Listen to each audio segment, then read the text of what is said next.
fechas muy precisas empiezan a aparecer, ¿no? Y yo me recuerdo muy bien, tú usaste aspectos menores, claro, muy significativos, de manera muy significativa, claro, aspectos que para muchos nosotros no son muy importantes. A lo mejor nosotros no sabemos cómo interpretarlos. Cuéntenos algo, porque hablaste del quintil, del septil y del nonil. Bueno, el nonil fundamentalmente, eso lo desarrollé en el libro, que es el libro más astrológico que tengo en realidad, ¿no? Es que es una técnica, escribí una técnica astrológica, digamos, que es el libro sobre el enneagrama, ¿sí? Que junté ahí mis amores con Gurdjieff, Jung, que son junté a todos mis amores, vamos a decir, ¿no? Nietzsche también, ¿no? Y Nietzsche, son todos amores de la juventud. Y bueno, ahí, ¿qué es un enneagrama? Es la división por 9, que te da 40 grados. Te da 40 grados. Entonces, como un ciclo, hay un ciclo de vida de 60 años y vos ves cómo, como el 9 es un símbolo que tiene que ver con el plus ultra, el más allá, el desarrollo espiritual, como es el cero filosófico, todo por 9 se multiplica, lo juntás y te da 9. Entonces siempre se lo tomo, incluso en esta a veces es al revés del 6, que es el número de la generación. Este es el número que te vas para el plano espiritual, ¿entiendes? Entonces, de ahí también, que creo que me voy a anticipar algo que es el tema de lo converso. Lo converso va hacia adentro, es hacia el mundo evolutivo, hacia el mundo espiritual, ¿sí? Entonces, bueno, el nonil, por supuesto, claro, eso se ve generalmente los noniles, como nosotros estamos tan desconectados de la vida espiritual en general, sí, por más que ahora esté de moda, pero una cosa que esté de moda, otra cosa que uno se conecte, son dos cosas distintas. Entonces, a veces esos aspectos uno no los funciona. Yo me doy cuenta que uso mucho direcciones de arco solar, que a los 40 años los noniles tienen un efecto hasta en mi propia vida. Puedo notar bastante. Sí. Cuando vos estás conectado con eso, seguro. Es decir, fíjate que el 40 es un número que ha tenido, no tiene un correlato directo con la astrología, sin embargo a nivel simbólico hay muchos los 40 días, los 40 años. Los 40 días, 40 años, los 40 años el Buda da su primer sermón, los 40 años cuando recibe Mahoma el Corán, los 40 años cuando en la India el Brahmin abandona la vida y se hace sannyasin, o sea, se dedica a la vida espiritual justamente. Es decir, los 40 años de Moisés también recibe los 40 días de ayuno. Todo. Y vos decís, ¿cómo no hay un correlato astrológico? Claro. En realidad está, pero está en este aspecto tan chiquito que nadie no lo ve. ¿Entiendes? Y también el septil, claro. Es un número tan poderoso. El 7, todos tenemos ciclo de 7 y digamos, lo repetimos y el aspecto que da, porque es un aspecto que da 51,25. Sí, es que como que para la razón es difícil. Incluso divide un círculo en 7, así nomás está complicado. Divídelo en 4, en 8, es muy fácil, ¿no? Claro. Bueno, creo que es esto. Eso habla de la cuadratura de nuestro del círculo, como lo buscaban los antiguos, la cuadratura que escribimos nosotros. Ese es el tema. Y el quintil es un aspecto justamente tenemos, ese es el más conocido, es el más conocido, ¿no? Porque es el de la estrella de 5 puntas. Y es el aspecto que generalmente se ve en las personas muy creativas, ya sea en el sentido... Puede ser constructivo o destructivo, pero es creativo. Claro, porque como dice Li Chin en el Hexagrama 1, dice, lo creativo es constructivo a la parte de destructivo. Uno tiene para remodelar una casa, primero que hace, la destruís. Hitler tenía, por ejemplo, un montón muchos quintiles. ¿Viste? Y Mozart también, ¿viste? Mozart también. Lo que pasa es que lo que uno ve ahí es que hay una cierta amoralidad, es una energía, depende de la conciencia de la persona cómo la usa. Ese es el tema. Claro, no dice nada sobre la moral y la ética. No dice nada. Ese es interesante.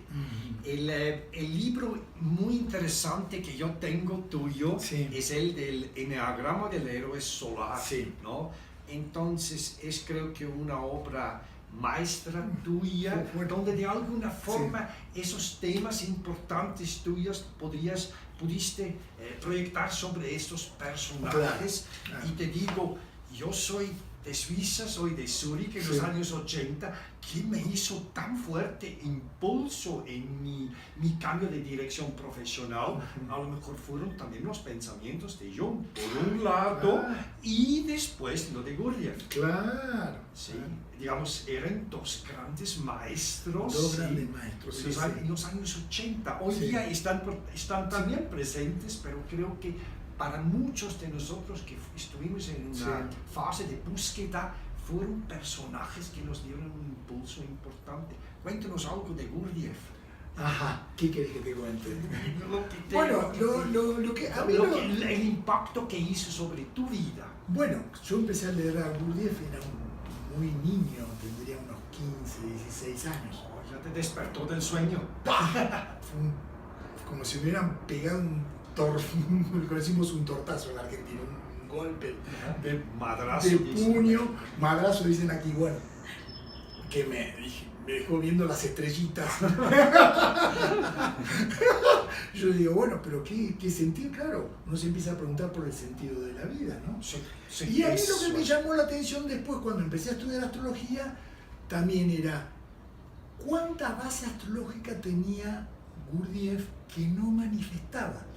¿Por qué no lo manifestaba? Ese es el tema, ¿no? Es decir, ¿cuánta conexión había? Es decir, creo que también había un prejuicio de época, como le pasó el mismo, que son de la misma época de Jung. Claro. Y por más que era gente también que estaba abierta, convencer a los científicos y en eso se le fue todo. Claro.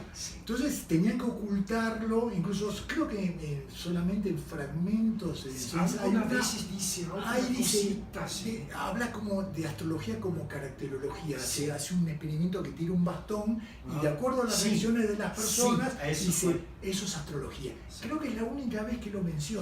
Pero después toda la estructura, incluso, ¿de dónde saqué justamente el tema del héroe solar? Que ahí es donde aparece Jung, ¿no? ¿Cómo se conjuga?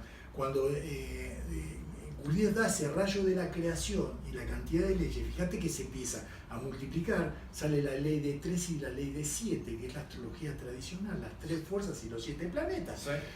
Se empiezan a multiplicar y cuando llega digamos, al nivel de la Tierra estamos bajo 48 leyes, ¿no? Recién, los planetas son 24 y que dice el hombre número 100, el hombre más elevado, es el que está solamente bajo 12 leyes. Más coincidencia con el zodíaco imposible, claro. Que esa es la idea del Adán Kadmon o el Gaio Marte, el hombre cósmico, ¿sí? Que se muestra en la astrología. Que, bueno, a veces un profesor de yoga nos podría entender cuando ponen esa postura que está el Aries con la cabeza juntándose con los pies de Piscis sacando vuelta. Si eso es el camino de la evolución, vamos a tener que trabajar mucho porque lograr esa postura es casi imposible. Pero bueno, ahí está. Y él hablaba digamos, que había un rayo de creación como una fuerza que la humanidad cumplió un papel, que era en realidad desarrollar la luna, ¿sí? Nosotros pensábamos que la luna era más vieja. Resulta que al final, cuando supuestamente trajeron, voy a sacar las teorías conspiracionistas que el hombre nunca llegó a la luna, pero supuestamente cuando las piedras que trajeron a la luna comprobaron de que era más joven la luna. Entonces que la humanidad cumplía ese papel, entonces uno era alimento de la luna, o sea, alimentaba a la luna nada más, o sea, y lo alimentaba con el sufrimiento negativo, o sea, las emociones negativas, pero tenías la posibilidad de la octava lateral del sol. Claro. Que sí, claro. De ahí esa idea de la octava lateral del Sol, juntándola con el héroe solar que toma Jung, de ahí sale el tema de la dirección de la C60. Pues yo dije, bueno, a ver, ¿cómo? Eso está bien. Claro. Tú rectificaste la carta de Gurdjieff, porque yo he visto varias cartas de Gurdjieff, casi con ninguna me convenció, y la que hiciste tú es la que más me convence. Había 3 fechas. Había incluso fechas diferentes, ¿no? Entonces era difícil con el tema de elegir. Yo dije, bueno, esta era la que cuando la levanté dije, esta es la que me parece más, voy a probar a ver. Y me ayudó a ajustarla, porque fue impresionante la coincidencia. Claro, yo me di cuenta en ese momento que él conocía esta técnica, porque yo me basé primero en Bennett. Bennett escribió que él fue a tratar de recorrer los lugares donde estuvo Gurdjieff y se hablaba del enneagrama como una técnica predictiva, ¿sí?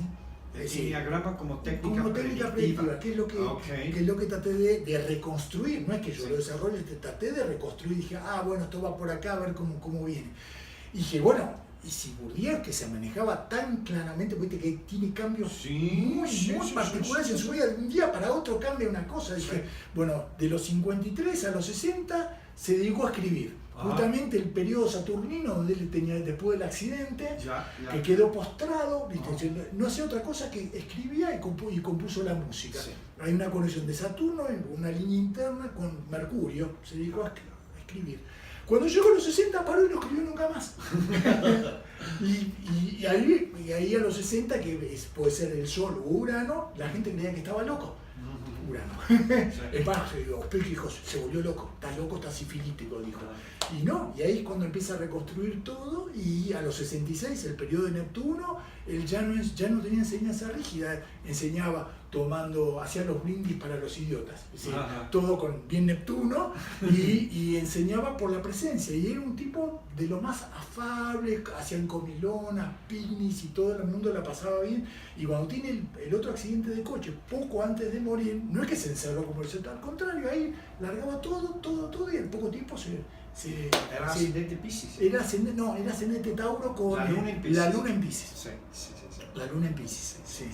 Y bueno, él lo buscaba despertar contra la luna del sueño, ¿no? Sí. Entonces,